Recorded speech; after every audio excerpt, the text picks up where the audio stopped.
En fin de contrat, Marcelo, moins utilisé cette saison, 18 apparitions, cette titularisation a annoncé son départ au micro de Movistar Plus. Une belle leçon de faire ses adieux au Real Madrid après avoir savouré et fêté les victoires en Ligue des Champions et en Liga cette saison. Le latéral né en 88 va pouvoir se pencher sérieusement sur son avenir. Une chose est sûre, il ne manque pas de prétendants prêts à tout réaliser. Ce joli coup à 0 € au Brésil, son pays natal. Plusieurs écuries ont tenté leur chance avec lui, mais elles n'ont aucune chance de l'écouter.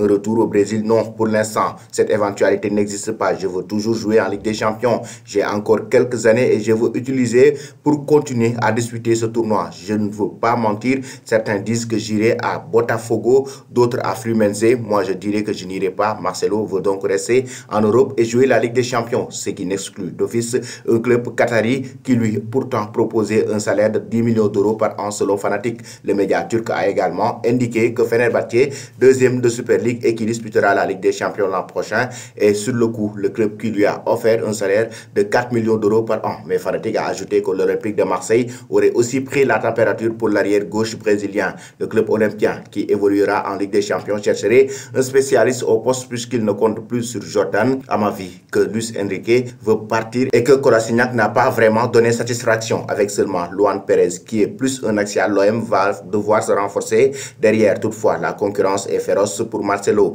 qui est aussi suivi par l'Inter de Milan et la Juventus selon Goal. Mais avec Pablo Longoria, tout est possible. Marcelo aurait donc plusieurs prétendants. En effet, Fenerbahçe, l'Olympique de Marseille, un club qatari dont le nom n'a pas encore fuité, s'intéresser à sa situation.